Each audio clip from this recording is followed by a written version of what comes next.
যে মেয়েটা রাস্তাঘাটে মাথায় কাপড় নাই, বুঝতে হবে ওই মেয়েটার লজ্জা শরম নাই। কিছু মেয়ে নিজের দেহ পার্কেও দেখায়, কিছু মেয়ে নিজের দেহ বাজারেও দেখায়। বলেন ঠিক কিনা? লজ্জা না থাকিলে কি আর লজ্জা দেয়া যায়? লজ্জা না থাকিলে কি আর লজ্জা দেয়া যায়?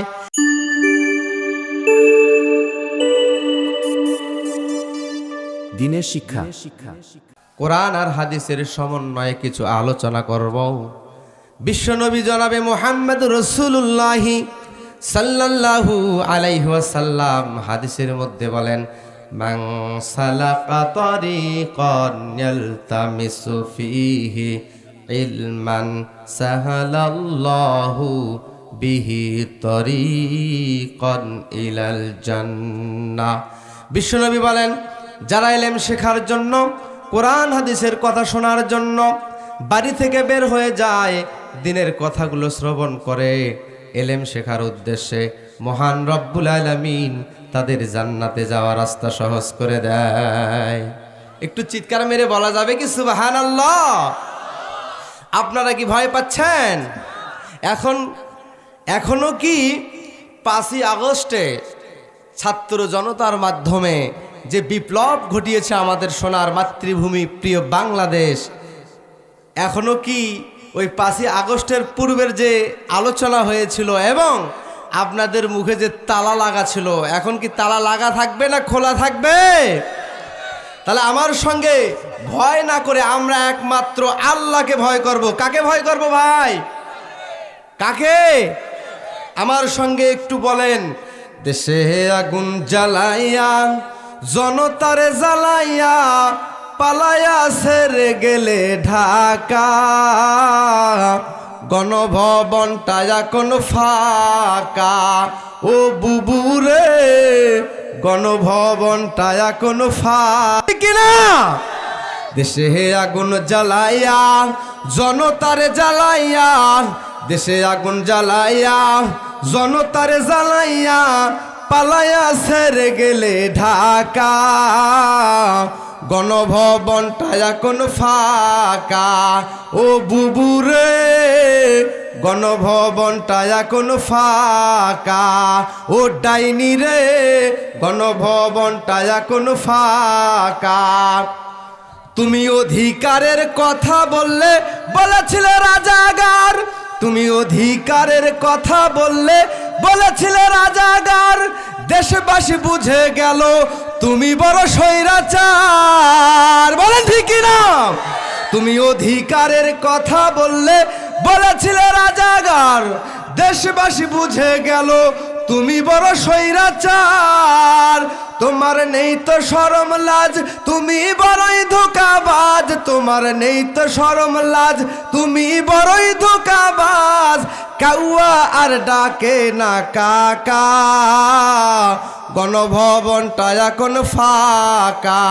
ও বুবুরে, গণভবনটা এখন ফাঁকা। বলেন ঠিক কিনা? আপনারা ভয় পাচ্ছেন? আপনারা আমার সাথে যদি থাকেন, আমি ইনশাআল্লাহ কোরআন হাদিসের আলোকে কিছু কথা আপনাদের সামনে উপস্থাপন করতে চাই। আপনারা রাজি আছেন তো? খেলা হবে, খেলা হবে, শামীম তো আর বলে না। খেলা হবে, খেলা হবে, শামীম তো আর বলে না। সংসদে মমতাজের বুকটা এখন ফাটে না। ওরে খেলা হবে, খেলা হবে, শামীম তো আর বলে না। সংসদে মমতাজের বুকটা এখন ফাটে না। পলকের ঝলক তো আর নাই, বুবুর টাকলা মুরাদ নাই। ঝলক তো আর নাই, বুবুর টাকলা মুরাদ নাই। দিল্লিতে মামু বাড়ি একা, গণভবনটা এখন ফাঁকা। ও বুবুরে, গণভবনটা এখন ফাঁকা। একটু চিৎকার মারে বলতে হবে ঠিক কিনা? ও বুবুরে, গণভবনটা এখন ফাঁকা। তুমি মিথ্যা মামলায় ফাঁসি দিলে সোনার মানুষগুলারে, তুমি মিথ্যা মামলায় ফাঁসি দিলে সোনার মানুষগুলারে, কত বড় ডাইনি সেজে নাই মায়া তোর অন্তরে। বলেন ঠিক কিনা? সোনার মানুষগুলোরে ফাঁসি দিয়েছেন বাংলার জমিনে, বলেন ঠিক কিনা? তাদের বিচার আমরা চাই কি চাই না? তুমি মিথ্যা মামলায় ফাঁসি দিলে সোনার মানুষগুলারে, কত বড় ডাইনি সেজে নাই মায়া তোর অন্তরে। সেই আদালত আছে, ফাঁসির দড়িও আছে, কবে পাবো বুবু তোমার দেখা? অপেক্ষা করছে শুধু ঢাকা। ও ডাইনি রে, অপেক্ষা করছে শুধু ঢাকা। লিল্লাহে তাকবীর, লিল্লাহে তাকবীর। দরদি মুসলমান ভাইরা, আসুন কোরআন এবং হাদিস থেকে আপনাদের সামনে কিছু আলোচনা করব। কারণ কোরআন আর হাদিস অনুযায়ী যদি আমরা আমাদের জীবন পরিচালনা না করি, তাহলে আমরা উভয়ই জাহান্নামে চলে যাব।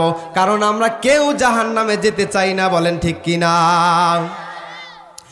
কারণ এই পৃথিবীতে ইসলাম জিন্দা হওয়ার জন্য, দিন ইসলাম আমাদের মধ্যে আসার জন্য শুধু পুরুষের কর্তৃত্ব আর নেতৃত্ব চলে নাই, পাশাপাশি আর একটা জাতি, আর একটা মানুষ রয়েছে, তারা হলো মহিলা। বলেন ঠিক কিনা? কারণ একাকী বিজয় হয়নি কভু, পুরুষের তরবারি শক্তি দিয়েছে, সাহসও দিয়েছে শক্তি মহিনারী। এই পৃথিবীতে আছে যত চির কল্যাণকর, অর্ধেক তার দিয়েছে নারী, অর্ধেক তার নর। বলেন ঠিক কিনা? দরদি মুসলমান ভাইরা, আমি একটা হাদিসের টুকরা আপনাদের সামনে উপস্থাপন করেছি। আল্লাহর নবী বলেছেন, মহিলারা যদি 4টা কাজ করতে পারে, তারা সরাসরি আল্লাহর জান্নাতে প্রবেশ করবে। বলেন সুবহানাল্লাহ। আল্লাহর নবী বলেন, আলমারআতু ইযা সাল্লাত খামসাহা ওয়া সামাত শাহরাহা ওয়া আহসানাত ফারজাহা ওয়া আতাআত বালাহা ফালতাদখুল মিন আইয়াবওয়াবিল জান্নাতি শাআত। একটু চিৎকার মেরে বলা যাবে কি আল্লাহু আকবার? দরদি মুসলমান ভাইয়েরা, আল্লাহর নবী বলেছেন, যদি মহিলারা 4টা কাজ করতে পারে, বলেন তো কয়টা? 1 নাম্বার হলো 5 ওয়াক্ত নামাজ। আজকে আমাদের মা বোনেরা সঠিকভাবে নামাজ পড়ে না, আমরা পুরুষরাও ঠিকভাবে নামাজ পড়ি না। বলেন ঠিক কিনা? অথচ আল্লাহর নবী বলেছেন, সল্লু কামা রাআইতুমুনি উসাল্লি, আমাকে যেভাবে তোমরা নামাজ পড়তে দেখেছো, তোমরাও ওইভাবে নামাজ পড়বে। বলেন সুবহানাল্লাহ। মা বোনদের জন্য কিছু আলোচনা করা দরকার। কারণ বিগত দিনে আমাদের দেশের সরকার ছিল, মা বোনেরা বলেন ঠিক কিনা, দস্তার চাইতে সস্তা আর বস্তার চাইতেও ভারী। তা হলো আমাদের দেশের মহিলা নারী। আমি কি তাদের জন্য কিছু না বলে পারি? তাদের জন্য কিছু বলা দরকার আছে না নাই? আপনারা ইমামে মালিক রহমতুল্লাহি আলাইহির নাম শুনেছেন। তিনি জগৎ বিখ্যাত একজন আলেম। তেনার জামানায় একজন মহিলা মৃত্যুবরণ করেছিলেন। তিনি তৎকালীন সময় মদিনায় ছিলেন। তেনার জামানায় একজন মহিলা মৃত্যুবরণ করার কারণে মহিলা মানুষকে গোসল দেওয়ার জন্য মহিলার দরকার হয় কি হয় না? পুরুষের গোসলের জন্য পুরুষ, আর মহিলার গোসলের জন্য মহিলা। আর এই মহিলাকে গোসল করানোর জন্য পার্শ্ববর্তী এলাকা থেকে একজন মহিলা আসছে গোসল করানোর জন্য। কিন্তু ভাগ্যের কি পরিহাস, যখন গোসল করানোর জন্য ওই যে মশারি টাঙানো পর্দার ভিতরে মহিলাকে গোসল করানোর ব্যবস্থা করা হয়েছে, ওই মশারির ভিতর যখন ঢুকেছে, এই মহিলা তাকে গোসল করাইতেছে। এক পর্যায়ে তার ডান হাতটা ওই মৃত মহিলার বাম পাজরে অর্থাৎ উরুতে আটকে যায়। এই হাতটা কোনো ক্রমেই ওই মহিলা আর খুলতে পারতেছিল না। এক কথা দু কথায় সবার কানে ছড়ায়া গেল যে জীবিত মহিলা মৃত মহিলাকে গোসল করাইতেছিল। এই গোসল করাইতে করাইতে এক পর্যায়ে তার হাত আটকিয়ে গিয়েছে, কোনো ক্রমেই তার হাতটা খোলা যাচ্ছে না। এটা আমাদের শোনার দরকার আছে না নাই? কি কারণে এই হাতটা লাগছে? আবার কি কাজ করলে, কি আমল করলে হাতটা খুলে যাবে, কি অন্যায় করার কারণে হাতটা ওই উরুর সঙ্গে লেগে গেল, মৃত মহিলার সঙ্গে, এটা জানা আর শোনার দরকার প্রয়োজন আমাদের আছে না নাই? আপনারা শুনবেন তো ইনশাআল্লাহ। আর অপর প্রান্তে আল্লাহর নবী হাদিসের মধ্যে 7 শ্রেণীর মহিলারা জাহান্নামে যাবে, আর অপর প্রান্তে বললাম 4টা কাজ করলে জান্নাতে যাবে। কয়টা?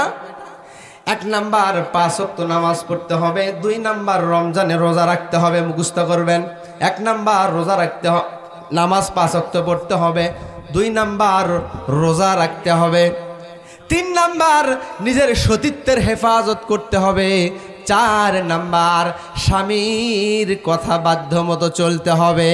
বলেন ঠিক কিনা? এই 4টা কাজের আঞ্জাম যদি কোনো মহিলা মা বোনেরা দিতে পারে, তারা নির্দ্বিধায় আল্লাহর জান্নাতে প্রবেশ করবে। বলেন সুবহানাল্লাহ। দরদি মুসলমান ভাইরা, তাহলে আমি বলতেছিলাম নামাজের বিষয়, কারণ নামাজ একটা মস্ত বড় একটা আমল। ইমানের পরেই হচ্ছে নামাজের স্থান। যার নামাজ নাই তার দিন নাই। এজন্য নামাজ পড়ার দরকার আমাদের আছে না নাই? আজকে আমাদের মা বোনেরা সঠিক সময়ে নামাজ পড়ে না, আমরাও ঠিকভাবে নামাজ পড়ি না। এজন্য আমরা উভয়ই অপরাধী। কি অপরাধী না? আমরা মা বোনদের অনেক সময় দোষ দিয়ে থাকি, তারাও আমাদের দোষ দিয়ে থাকে। এজন্য উভয়ে যদি সমন্বয় করে আমরা আমল করি, তাহলে সংসারের মধ্যে অশান্তি আশা করা যায় থাকবে না, শান্তি হবে। বলেন না সুবহানাল্লাহ। মহিলারা 4টা কাজ করবে, তাহলে তার স্বামী কোনোদিন পরকিয়া করবে না। বর্তমান সময় মহিলারা আর স্বামীরা পরকিয়া করে কি করে না? 4 কাজের আঞ্জাম যদি কোনো মা বোন দিতে পারে, তাহলে হাদিস শরীফে আসছে ওই মহিলার স্বামী কোনোদিনও পরকিয়া তার স্বামী করবে না। ওই 4টা কাজ মা বোনদের করার দরকার আছে না নাই? কারণ অনেক সময় হুজুরদেরকে অভিযোগ দেয়, হুজুর আমার স্বামী পরকিয়া করে, অভিযোগ দেয় আপনাদের স্ত্রীরা। এই জন্য আমাদের নামে যে অভিযোগ দিচ্ছে, তাদের আমল করার দরকার আছে না নাই? হাদিস শরীফে আসছে 7 শ্রেণীর মহিলারা বিনা হিসাবে জাহান্নামে যাবে। শুধু জাহান্নামে যাবে না, ইহুদি নাসারা মহিলাদের সঙ্গে তারা জাহান্নামে অবস্থান করবে। এই 7 শ্রেণী মহিলারা হচ্ছে কারা? এটা আপনারা শুনতে রাজি আছেন কিনা বলবো? 1 নাম্বার হলো, আল্লাহর নবী বলেছেন তারা হলো আন্নানা। বলে এটা হুজুর আবার কি? আল্লাহর নবী বলেছেন আন্নানা প্রকৃতি মহিলাদের স্বভাব হলো তাদের চাহিদা বেশি। তাদের কি বেশি? চাহিদা বেশি। যা নিয়ে এসে দিবেন তাতে তার হয় না, আরো লাগবে। আপনি 500 টাকা ইনকাম করছেন, আপনার মাকে 200-100 টাকা দিবেন, ওটা দিতে দেবে না। আপনার পরিবারে লবণ তেল ইত্যাদি খাদ্য খাবার আনছেন, এটা সে পছন্দ করবে না, লাইক করবে না, আরো লাগবে। শুধু চাহিদা। তাদের কি বেশি?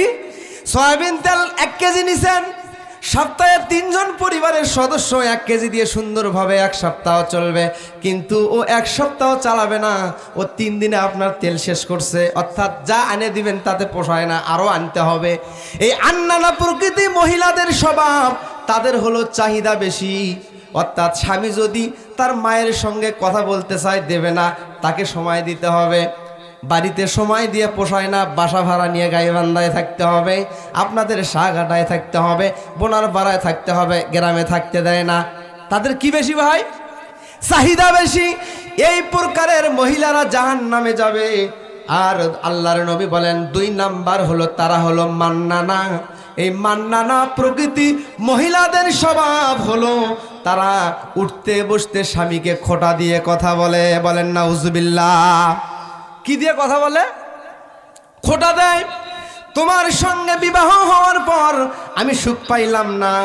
পাশের বাড়ির ভাবি, তার স্বামী কত টাকা ইনকাম করে, শোকেস ইত্যাদি অনেক কিছু এনে দেয়, শাড়ি এনে দেয়, খাট পালং ইত্যাদি এনে দেয়, কিন্তু আপনি তো তার স্বামীর মতো আমাকে এনে দিতে পারেন না। এই প্রকারের মহিলা যারা হবে, স্বামীকে খোঁটা দিয়ে দিয়ে কথা বলবে, ওই প্রকারের মহিলারা আল্লাহর নবীর ভাষ্য অনুযায়ী তারা জাহান্নামী, বলেন নাউজুবিল্লাহ। 3 নাম্বার আল্লাহর নবী বলেন তারা হলো হান্নানা। এই হান্নানা প্রকৃতির মহিলাদের স্বভাব হলো তারা স্বামীর খেদমত করবে না, তারা উল্টা আরো স্বামীর কাছ থেকে খেদমত নেয়। আপনি যদি বলেন আব্দুর রহিমের মা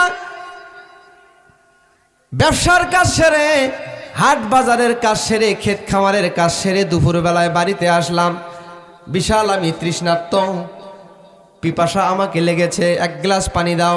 এই আব্দুর রহিমের মা আপনার সঙ্গে আচরণটা এরকম করে, ওই যে টিউবওয়েল আছে নিয়ে খাও, বলে কি বলে না? ওই যে উঠানে কলসির ভিতরে পানি আছে, জগের ভিতরে পানি আছে, নিয়ে খাও। ঠান্ডার সময় যদি আরো বলেন বিবিরে হাট থেকে 10টা 11টায় বাড়িতে আসলাম, একটু গরম পানির ব্যবস্থা হলে ভালো হয়, আপনার বিবি ল্যাফের ভিতর থেকে বলবে ওইটা আমি করতে পারবো না, আপনার খাইতে ইচ্ছা হলে নিজে গরম করে খান, বলেন ঠিক কিনা? এই প্রকারের মহিলাদের স্বভাব যাদের মধ্যে থাকবে আল্লাহর নবীর কথা অনুযায়ী তারা জাহান্নামী, বলেন নাউজুবিল্লাহ। আমি আলোচনা করতেছি হাদিস থেকে, কি থেকে? গল্প কাহিনী কিচ্ছা বানানো নয়, সহিহ হাদিসের আলোকে আলোচনা করতেছি। এই 3 নাম্বার মহিলাদের স্বভাব যাদের মধ্যে থাকবে তারা স্বামীর খেদমত নেয়, খেদমত করে না, তারা জাহান্নামে যাবে। 4 নাম্বার আল্লাহর নবী বলেন তারা হলো কান্নানা। আর এই কান্নানা প্রকৃতি মহিলাদের স্বভাব হলো তাদের ভিতরে অহংকার থাকে। কি থাকে? মাঝে মাঝে স্বামীকে বলে তুমি কি আমাকে চেনো?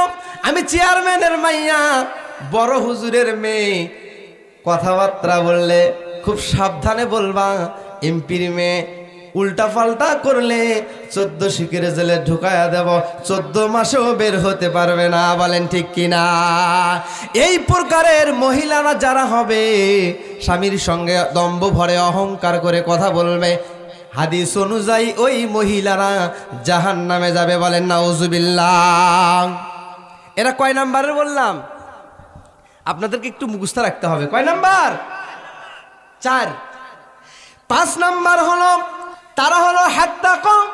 আর এই হাত্তাকা প্রকৃতির মহিলাদের স্বভাব হলো স্বামীর কেনা জিনিস পছন্দ করে না। কার জিনিস পছন্দ করে না? স্বামীর কেনা জিনিস পছন্দ করবে না। পাশের বাড়ির ভাবির স্বামী কি নিয়ে আসছে ওইটা সে পছন্দ করে।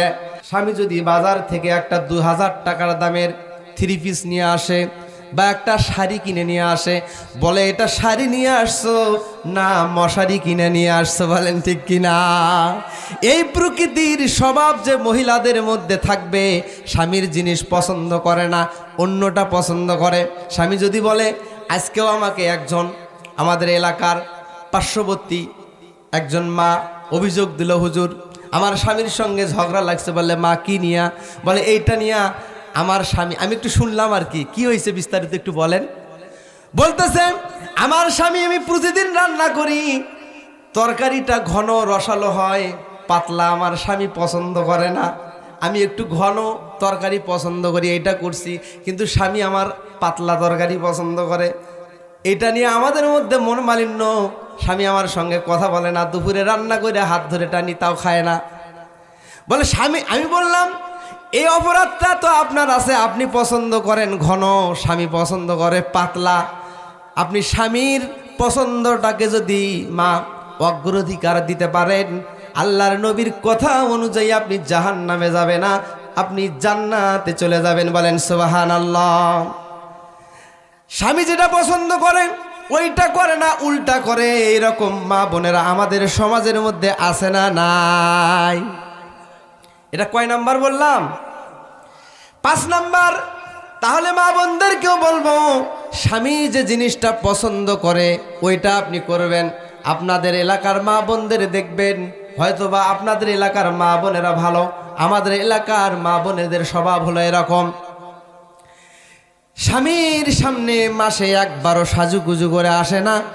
কিস্তির টাকা উঠাইতে যাবে সাহেবের কাছে, ওখানে কত সুন্দর সাজুগুজু করে চলে যায়, বলেন ঠিক কিনা?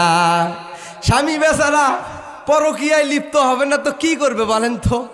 স্ত্রী ওই যে 4টা কাজের কথা বলছিলাম, তারা যদি 4টা কাজ করে তাহলে স্বামীরা কোনো দিন আপনার হাত ছাড়া হবে না। একটু চিৎকার মেরে বলা যাবে কি সুবহানাল্লাহ? এই 4টা কি বলবো আমি? মা বোনদের জন্য এটা পয়েন্টটা ভালো হবে, বলবো? আপনাদের জন্য একটু অসুবিধা হয় মনে হয়, আপনারা দেখি কথা বলতেছেন না, ব্যাপার কি? বলা দরকার আছে না নাই? মা বোনদেরকে বলবো, গভীর মনোযোগ দেন, কান লাগান। ও আমার মা বোনেরা, আপনারা যদি 4টা কাজ করতে পারেন, কয়টা? 4টা কাজ। 1 নাম্বার হলো, আপনার স্বামী যখন বাড়িতে আসবে প্রথম কথাটা যে হবে, সালাম দিবেন স্বামীকে। কি দিবেন বলেন তো? বর্তমান আমাদের স্ত্রীরা আমাদেরকে কি সালাম দেয়? সালাম দেওয়ার দরকার আছে না নাই? অপর প্রান্তে ওই যে কথাটা, ওই যে মহিলা গোসল করানোর জন্য হাত লাগাইছে, ওটা খোলার দরকার আছে না নাই? আপনারা ধৈর্য ধরেন, আমি আস্তে আস্তে বলবো, আপনারা ধীরে ধীরে শুনবেন। রাজি আছেন তো ইনশাআল্লাহ? তাহলে আমি আলোচনা করতেছিলাম মহিলা আর এই 7 তাকওয়া প্রকৃতি। মহিলাদের স্বভাব হলো তারা স্বামীকে হারাম পথে ইনকাম করতে বাধ্য করে। বলেন নাউজুবিল্লাহ। আজকে সময় অল্পতার কারণে, স্বল্পতার কারণে আমার আলোচনা বাকি রয়ে গেল। আল্লাহ যদি কখনো কোনো সময় সুযোগ করে দেয় আপনাদেরকে শোনাবো ইনশাআল্লাহ। বলেন না ইনশাআল্লাহ? মেয়েটা রাস্তাঘাটে মাথায় কাপড় নাই, বুঝতে হবে ওই মেয়েটার লজ্জা শরম নাই। একটু বলতে হবে ঠিক কিনা? 2 মিনিটের মধ্যে শেষ হবে। যে মেয়েটা রাস্তাঘাটে মাথায় কাপড় নাই, বুঝতে হবে ওই মেয়েটার লজ্জা শরম নাই। কিছু মেয়ে নিজের দেহ পার্কেও দেখায়, কিছু মেয়ে নিজের দেহ বাজারেও দেখায়। বলেন ঠিক কিনা? লজ্জা না থাকিলে কি আর লজ্জা দেয়া যায়? লজ্জা না থাকিলে কি আর লজ্জা দেয়া যায়? কিছু মেয়ে ঠোঁটে মুখে লাগায় কত রং, রাস্তাঘাটে বাসে উঠে দেখায় কত ঢং। তাদের দেখে যুবকেরা বারবার তাকায়, তাদের দেখে যুবকেরা আর চোখে তাকায়। লজ্জা না থাকিলে কি আর লজ্জা দেয়া যায়? কিছু মেয়ে নিজের দেহ পার্কেও দেখায়, কিছু মেয়ে নিজের দেহ বাজারেও দেখায়। বলেন ঠিক কিনা? যে মেয়েটা পোশাক পরে পাখি কিরণ মালা, মরার পরে বুঝবে তুমি মালার কি যে জ্বালা। সেদিন শুধু কাঁদবে তুমি করিবে হায় হায়, সেদিন শুধু কাঁদবে তুমি করিবে হায় হায়। লজ্জা না থাকিলে কি আর লজ্জা দেয়া যায়? লজ্জা না থাকিলে কি আর লজ্জা দেয়া যায়? লিল্লাহে তাকবীর। বন্ধু, দোয়া চাই সকলের নিকট। আমি মাওলানা মাহমুদ হাসান ফারুকি, আমার গ্রামের বাড়ি গোবিন্দগঞ্জ থানা নাকাইহাট। মাওলানা মাহমুদ হাসান ফারুকি বলে ইউটিউবে সার্চ দিবেন, আসবে। এখানেই সব শুনতে হবে না, এখন তো অনেক সহজ হয়ে গিয়েছে। বলেন ঠিক কিনা?